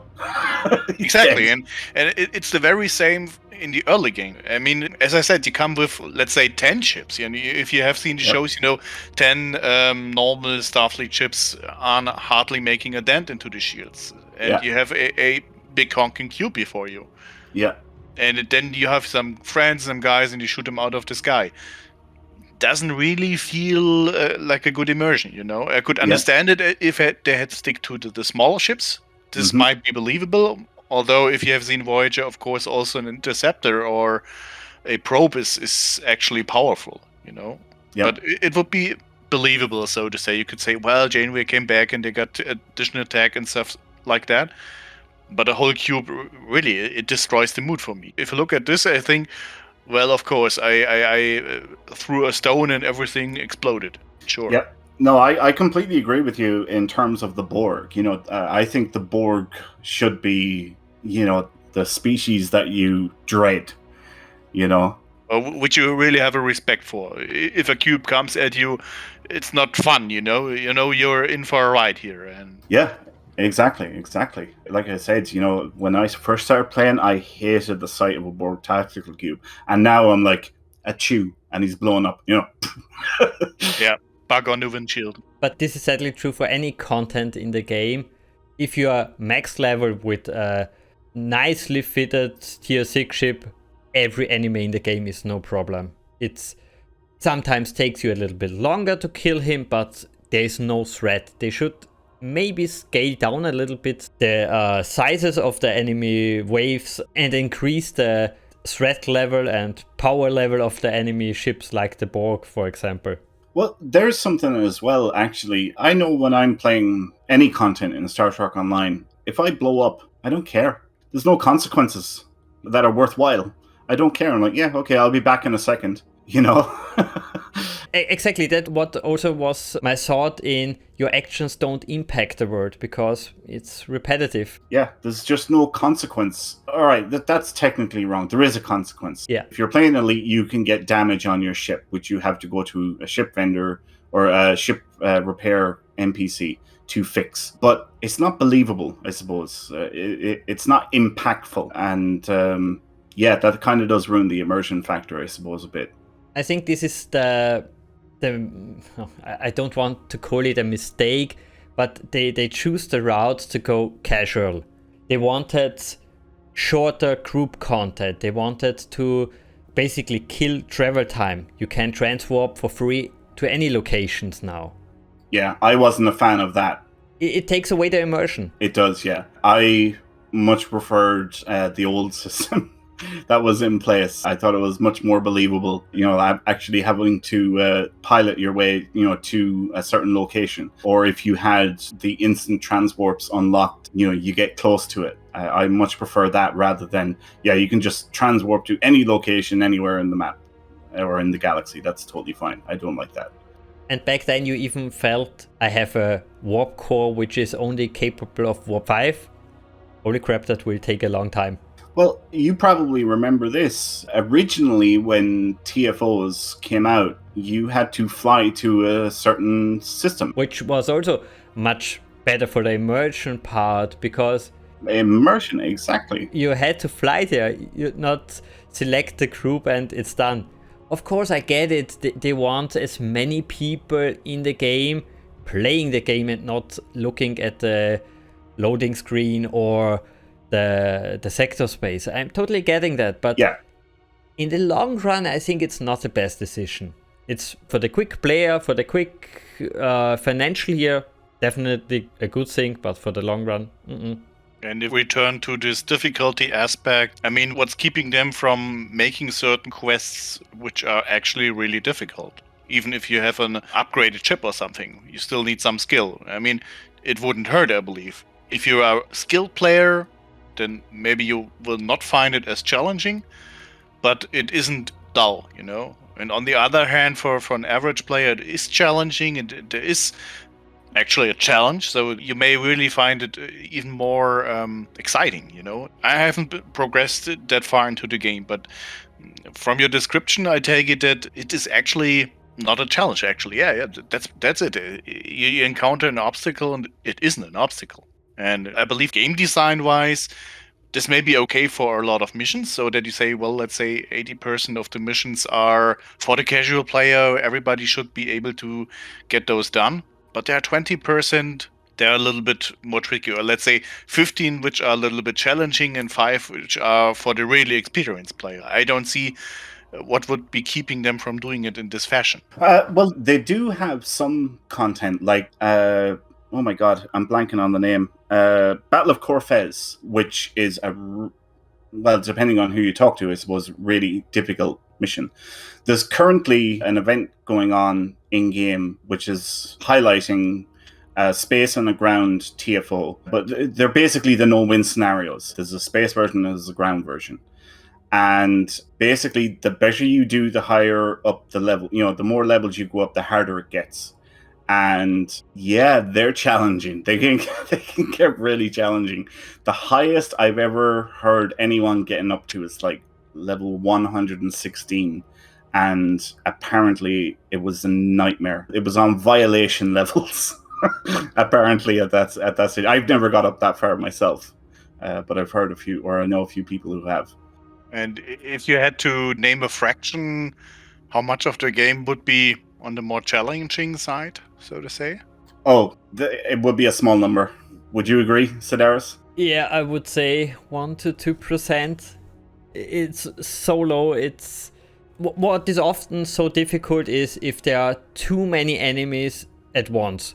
But as long as the number is below 2, 3, 4 enemies, not a problem. Of course, you do have the option to increase the difficulty, and I'm talking in terms of story missions here. You can do that as well with TFOs as well. You can play on higher difficulties. And while it does make it more difficult, unfortunately, it doesn't affect the AI. Essentially, it just increases enemy hit points, making them harder to kill because, they've got more hit points. Yeah, very common concept. Exactly, yeah. I think it would be very immersive if the AI got better or had more powers or, abilities or something, something that changes it up rather than extra hit points. And giving Saturn a little bit more insight into the game is that information about the DPS leak. The normal Star Trek Online player is in the range of, well, let's say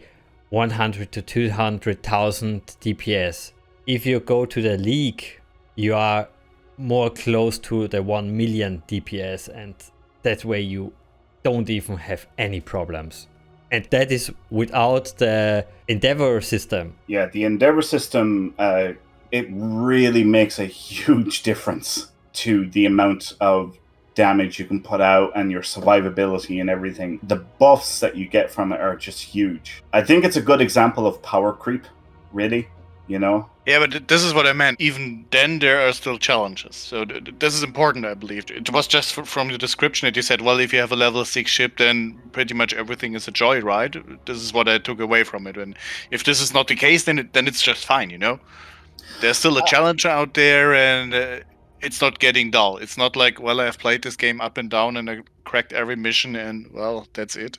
I wouldn't say that it's that simple, you know, just having a tier 6 ship. Like, you do need to know how to build it. You need to understand the synergies, you know, to make a good, effective build. So, you know, there is that challenging aspect of it. At the end of the day, you do need to be able to put out a certain amount of DPS, because if you can't, you know, and if you're playing a story mission, well, guess what? You're not going to finish that story mission if you can't kill the enemy, whether it's on space or ground. Space is definitely more challenging than ground. I think ground is very, very easy in Star Trek Online, but space has a lot more factors that come into play and variables, you know, that vary depending on, right, you've got a tier 6 ship with this bridge officer layout, with this console layout, so how do you use those consoles? What consoles do you put in to get the biggest bang out of your buck? Those bridge officer stations, what bridge officer abilities do you use in conjunction with the weapons that you're using and the space set that you're using and the consoles that you're using? And that, like, I honestly think, you know, can be challenging, but once you've got that down, when you know how to make a build, then yeah, it probably becomes very easy, because you make a new character, or well, at least this is for me anyway. When I make a new character, I'm like, yeah, I know exactly what I'm doing with this guy. I'm going making an engineer, I'm putting them in this ship. I know that I have to level up the reputations. I know that I have to get this console from that story mission and this weapon from that story mission and these consoles from the fleet and everything. Once you know that, how to build a ship, it's, yeah, not that challenging. But I would imagine for a new player coming in, the game isn't that great at explaining this to you, which is why I made a YouTube channel to show that. I have an entire YouTube channel showing you, look, this is how you play, and this is how you do it. And like, I'm always replying to comments on the videos, you know, people saying, oh my God, this has changed the way that I play Star Trek Online, you know? Some correction from the chat. The typical player is more in the range of 25k, so I took those numbers a little bit too high. But if you play too long, you still have too much DPS. You mentioned also another con for many, the ground combat. Yeah, Star Trek Online, like, essentially it is two games. You know, you have a space game and you have a shooter game, a ground shooter game. A lot of people don't like the ground combat, and yeah, I will agree. Ground combat is not as captivating as space combat. I actually don't mind it that much, to be honest with you guys. I love playing an engineer on ground. I have so much fun doing that, just spamming out mines and turrets and all this spam and obliterating a map. I love it. But a lot of people really do not like it. You will often hear it being said that space combat is where it's at. I'm in the same boat with you. I also enjoy the ground combat. I never had that much frustration with it. But I get it, it doesn't feel like a real shooter. Of course, there is the shooter mode included. But yeah, you're still in an RPG game. You have to expect something like that. Yeah, and this is what I meant when I tried it the first time. It's my old problem. I'm not really an RPG guy, and if you approach the game with this shooter, so to say, glasses on your noses, then, well, it doesn't look that nice, you know. But it's the wrong expectation. If you try to judge it as a shooter, you, well, misjudge it, quite literally. Yeah, like I was saying, space combat is where it's at. That's, I think, where the game shines. Yes, there is a ground element to it. It just doesn't focus there. You know, I mean, once you have a decent weapon and a decent kit, including kit modules, you're golden. That's it. That's as much thinking as you need to put into ground for Star Trek Online, really. Sadly, that's so true. Moving on, I would like to mention a few short cons, which we don't have to explore that much. The animation system could be really better. They are improving it a lot over the years, but it's still not on par in comparison to other games. It's, lacklustering. You mean like the animations of NPCs and emotes and stuff like that, is it? Yeah, exactly. The animations in the cutscenes. Yeah, they've... I've forgotten the guy's name now. They have... Well, he's not a new guy anymore. He's been there a year or so, maybe 2 years actually now at this stage. And they have a new guy that is now working on animations. He's also working on other stuff as well. What did he bring in? What's that emote? Never gonna give you up, never gonna let you down. Rick Road. Is that it? Yeah. But yeah, he done the dance emote for that. So he handles all the animation stuff. Apparently he does... he goes out into the parking lot, and if he's doing an emote for a dance or a particular move or whatever, he records himself and then brings it back onto the computer and, does whatever he does to make the emotes. But yes, it's an area that could be a lot better than what it is. Another thing you maybe missed, I'm not sure. We had an exploration system in the game and they took it out. They promised us they will bring it back, give us some true exploration feelings, and we are still waiting. I remember the old exploration system. It was nice to have it. I don't think it was a good system in its form, the form that it was at that time. I've thought a lot about it since they took it out, which was, when was it? Oh, when the sector walls came down. That's when they done it, wasn't it? Yeah, exactly. Yeah, I've put a lot of thought into exploration, trying to come up with an idea of how they could do it in Star Trek Online. And honestly, I can't think of how they could properly introduce an exploration system into Star Trek Online that would be easy for them to make and wouldn't require constant updates. I cannot think of a simple way for them to do that. Because the way it used to work was you would go to the map edge and you will get one of a number of randomly generated maps. And there was, 10 or 20 or 50, whatever the number was. There was a number of maps and it would just pick one of them. And this is what you got into the map and you found out what you had to do. And that was it. It wasn't a great system. And like I said, I can't think of a good alternative that I've wanted to pitch an idea to them. I just haven't been able to come up with an idea that would work. It's true, it's very difficult with that gameplay Star Trek Online has. There are other games which they have it a little bit easier, but still give us something where we can find special minerals, special weapons which we can re-engineer, something unique. It's hard to create something unique, definitely.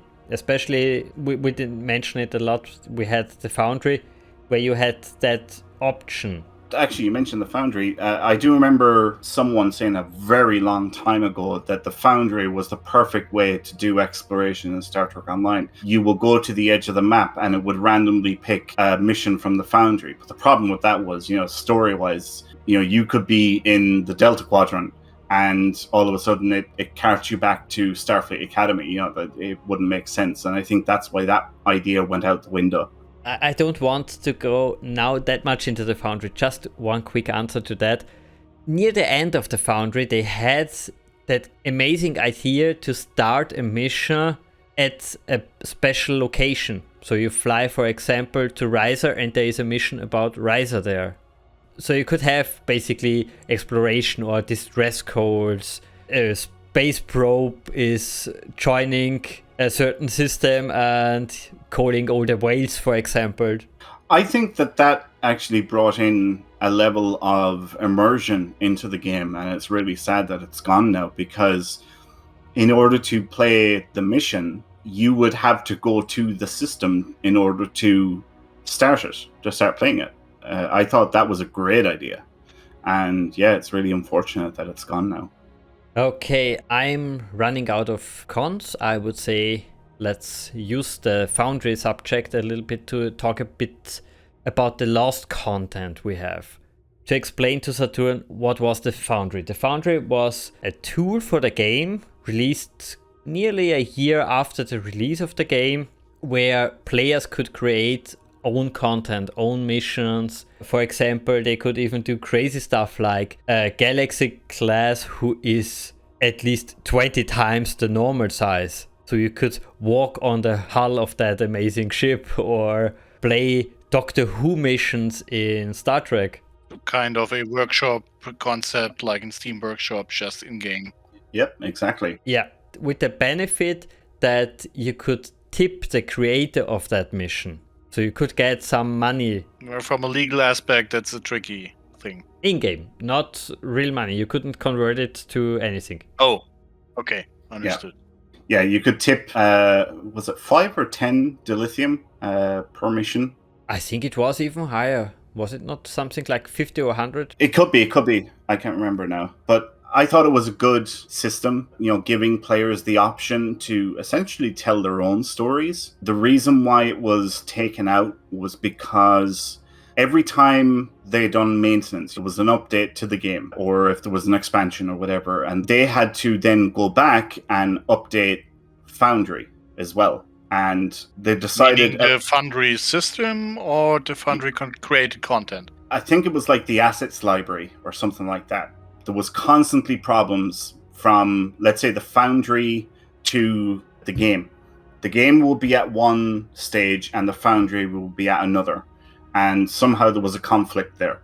And it just required them to spend whatever amount of time updating the Foundry to the current state of the game. And every time they made an update, it put the Foundry out of whack. For whatever reason, I don't know the full ins and outs of it, but that's the basics of it, I believe. And eventually just said, look, we're wasting so much time on this.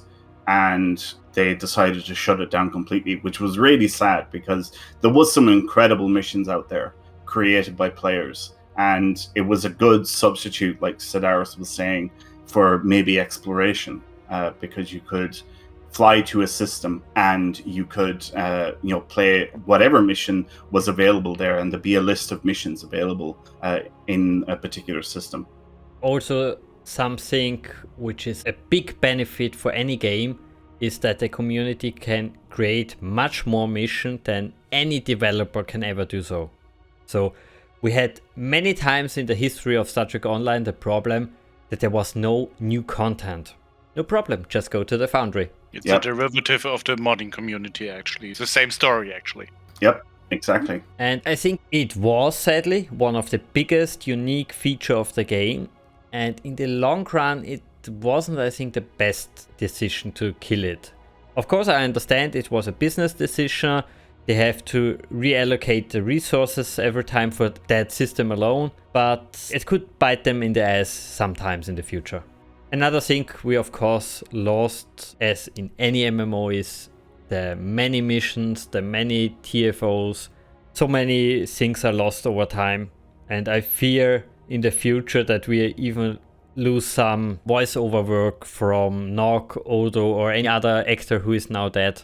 Yeah, for years there, like I said earlier, they were going back over content and essentially revamping it or creating new content to replace it. And this goes back to how long they had to release the game. And like we said earlier, they done it in 14 months, which was incredible. And having talked to the devs, like at that time, they were knocking out a story mission in like 4 days or 5 days or something like that.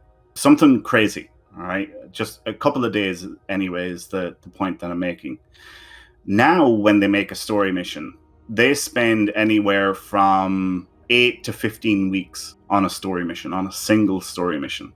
And while I think it's great that the quality has gone up, I think that the amount of time they're putting in is probably a little bit too much. They need to tone it back a bit. Maybe 8 to 10 weeks might be a little bit better, and we'd get more content if they weren't spending so long on creating a mission now. But yeah, it's a big difference, and that's what they were doing there for like 7 or 8 years, they were going back over all the old stuff and they were going, right, this is of a much lower quality to what we are putting out now. So let's consolidate these two stories and we'll rebuild the whole thing from scratch, or we'll just cut this out because it doesn't make sense anymore and we'll make up something new. And there's been a lot of stuff that has been taken out of the game or replaced. Which is a good thing in the long run, to have the latest version of the missions and the shiniest stuff and everything. But there is a reason, I think, why players now play in World of Warcraft, the game version from 2004. There's a reason why we want sometimes the old, not so pretty stuff. Yeah, it would be nice if there was some way to retain the stuff that has been removed from the game. And, you know, if you wanted, you could go and play it. That would be a cool feature. I have no idea how practical that would be to achieve. But yeah, that's actually a cool idea. Oh, I would love to play those old... I would love to play these old TFOs where you have to play for an hour or two. Yeah, God, you're going back in time now. I'm trying to remember some of the names of some of them, and I'm blanking. Yeah, that was the reason why I was stuck, because I tried to remember, but it didn't come up. But you see, here's the other thing with that as well. It probably wouldn't be the same today anyway, because basically because of power creep, you know? I mean, if you think back 5 years ago and you have... You know, we're level 65 now instead of level 50. We have starship traits. We have extra reputation traits and ground traits and space traits slots. All these extra trait slots. You have the Endeavor system, which is enormous. Yeah, power creep is the real problem of the game. Yeah, it's totally true. Since this is going on for so long, I would say we make the last few steps a little bit faster. For example, from the unique items, we already mentioned so much stuff. Which really shines here is, of course, the Enterprise F. Saturn, you may know this, or maybe you didn't hear about this. Star Trek Online introduced a contest, I think it was around 2011, something like that, where the community could send in concept art for a new Enterprise design. That was over the course of, I think, half a year, something like that. We got the Enterprise F, and it was, after a few talks with TBS, then officially the canon Enterprise F for the whole franchise. So that's really nice of a game to achieve that. So essentially, in theory, you could see an Enterprise F movie. Yeah, and it even managed to get into an back then official comic in the Star Trek Countdown series. They showed the Enterprise F, and yeah, sadly with Picard they killed that storyline from the canon franchise, so now it's a little bit in the wibbly wobbly area, but I imagine it's still canon. You can actually even pick up the Enterprise F through Eaglemoss, I believe. I'm pretty sure about that. Yeah, definitely, you can. But a beautiful ship, an absolutely beautiful ship, and one of the most fantastic bridges I've ever seen on any ship is the Enterprise F. I love that bad boy so much. It's a beautiful, beautiful bridge. Another thing which is also very unique, I never heard about this, that there are developers who were original podcasters. Yeah. They were such big fans of the game that they at some point decided, I will be a developer in Star Trek Online. Yeah, like I mentioned earlier, Brandon Felcher, who originally was one of the creators of Priority One podcast, went on to become the community manager, one of the devs for Star Trek Online. And then you have Jeremy Randall, who was part of Stoked before he became one of the system designers for Star Trek Online, and is now actually the lead systems designer for Star Trek Online. We really could use that a lot more in games, that the community is going to the developers and basically say, let me in, I want to help you. Yeah, well, it's great that, you know, they're open to hearing what the community has to say. And there's a nice few members of the team that started off that way. Well, not necessarily as podcasters. I mean, Thomas Maroney, he became one of the devs after he sent in a submission for a minigame, I believe. I'm trying to remember. It's either the lithium mining minigame or the waveform minigame was designed by Thomas. And he sent it in and they made it. And Thomas is now one of the ship artists, if not the lead ship artist. I can't remember which. He also does UI as well. And yeah, he came from the community.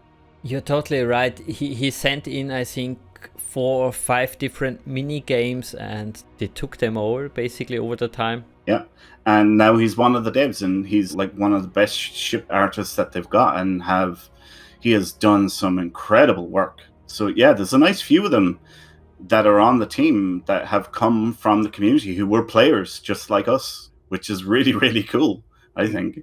That's actually a topic that's kind of recurring. It's, so to say, the more serious variation of Ask the Community. Because, let's face it, there are millions of gamers out there. Mm-hmm. And if you say only, let's say, 1 in 100,000 is capable of really improving the game, then you got still 10 guys out there which can improve the game. Yeah. And if you take this seriously, and if you think about these people, when they are serious, when they are looking promising, take them in. I mean, the kind of content that many modders, for example, create is sometimes really amazing. Yeah. Where you think, well, the original game creators couldn't have done it any better. And you think they're doing this all in their free time. They're doing this strictly for fun. Now imagine if they went into this professionally, having a team which might even get off a bit of the rough spots and stuff like that. And you could have an amazing game experience. But then on the other hand, you see a lot in the industry where you think, well, it's a generic game. No heart, no soul. Yeah, it is technically well done maybe, but the certain spark is missing. Yep, exactly. And in the community, usually where you have this natural motivation, it's not, I want to make money from it, I want to get paid for it. I want to create an experience. This is what's so important. This is what many companies, I believe, are lacking. And in Star Trek Online, at least you have a decent feeling of they are trying to make you feel the Star Trek universe. Well, they're Trekkies themselves. Yeah, and it shows. This is what I mean. Yeah. They have an idea of what it is supposed to feel. And we have talked about this on other videos before. For example, the creators of Discovery or Picard seem to have a lack of this feeling. what Star Trek is supposed to feel, or what it is supposed to convey, or in what way it is supposed to convey these things. And then you look on the other hand, there are guys which are quite capable of doing this. Completely agree. Couldn't agree more. Then there are 2 more things I have to mention. The first is unbelievably unique. And Saturn, maybe it will blow your mind, but you can breed your tribbles. And if you have food on your ship, they will consume it. And they will grow in numbers. It wouldn't actually blow my mind, it would blow my ship. It's crammed full of tribbles. And they are not useless. They, of course, give you a bonus, for example, +2 damage or whatever. So I gotta ask the question, are they also allowed on Klingon ships, you know? Well, they don't have a word to say about that. It would be nice, you know. Tribble is being considered enemy of the Empire. Yeah. Imagine if they had taken that into account as well. But you have to think about it a little bit different. It's 30 years after Nemesis. Maybe they discovered that they could use them as fuel for the warp reactor or as target practice. Food for their targets. Targ food. Yeah, but of course, again, that's also what in general with Star Trek is nice. If people are fooling around with stuff, you know, like the DS9 show where you are actually on the TOS Enterprise. Yeah. Taking some unique feature and reimagining it or reusing it, and it's still recurring, but still different. I like that. You mentioned the humor aspect of Star Trek. You surely remember that amazing episode where Quark has to rescue Moogie from the Dominion. The Magnificent Ferengi. Exactly. There is a continuation in Star Trek Online, and it's amazing. Quark's Lucky As Seven. I said, Star Trek: The Untold Stories. That's just it. Yeah. Yep, exactly. That's it's such a good mission. I remember prior to Victory is Life coming out, everybody had their favorite story mission, and after Victory is Life came out, everybody was like, my new favorite mission is Quark's Lucky 7 and Lek. Lek is just so there's a part in the mission, and I don't want to spoil it if you haven't got to it yet, and it is really, really funny. It's a great continuation of the Magnificent Ferengi.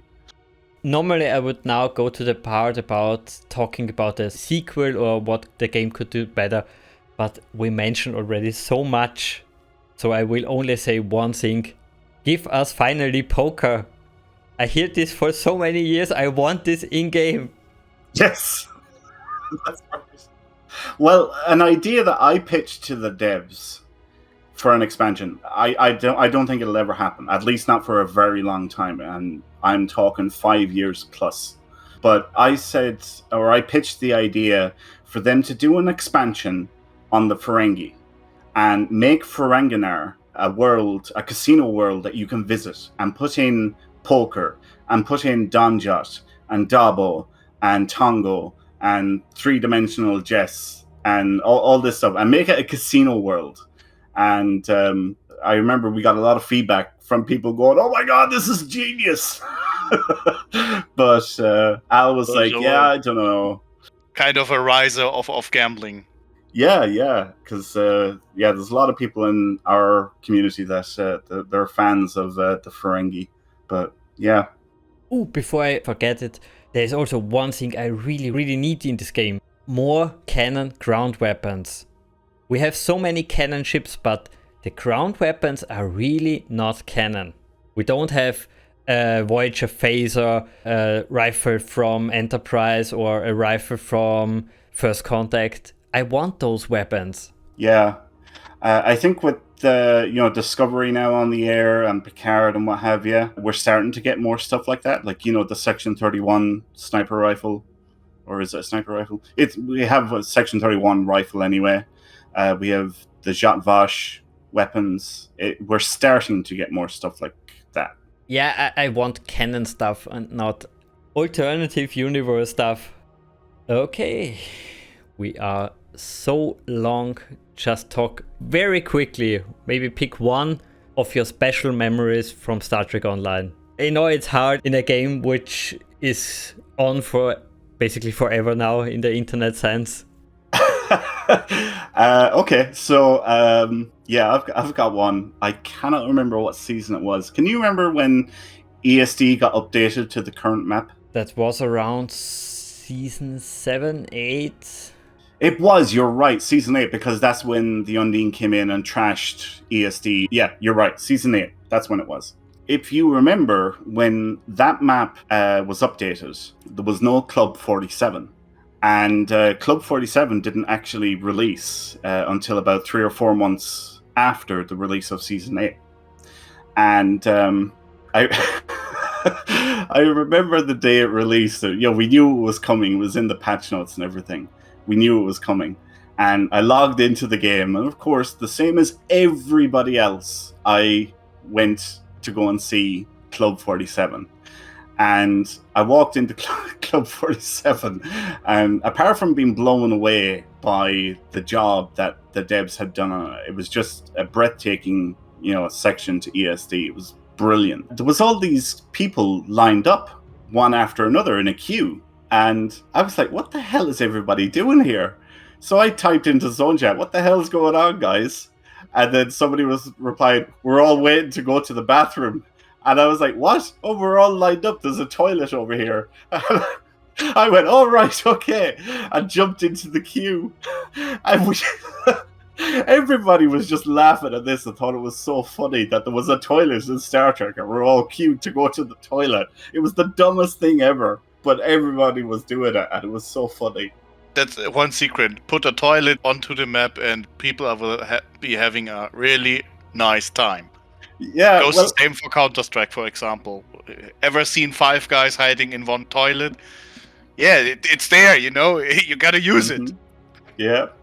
Well, if you go there normally, there's like 3 or 4 NPCs lined up, and sure enough, the door is marked toilet. So everybody came in and went, "Oh, right, okay, so we're gonna line up." It was the dumbest thing ever, but it was so funny. So yeah, that's one memory I'll always have. Yeah, but those special community moments are priceless. Indeed. In every sandbox MMO, you have those moments every time, but sadly it's rare on a theme park MMO like Star Trek Online. Yeah, exactly. My favorite memory would also be the community aspect. I just loved it back then when Stoked was on the air.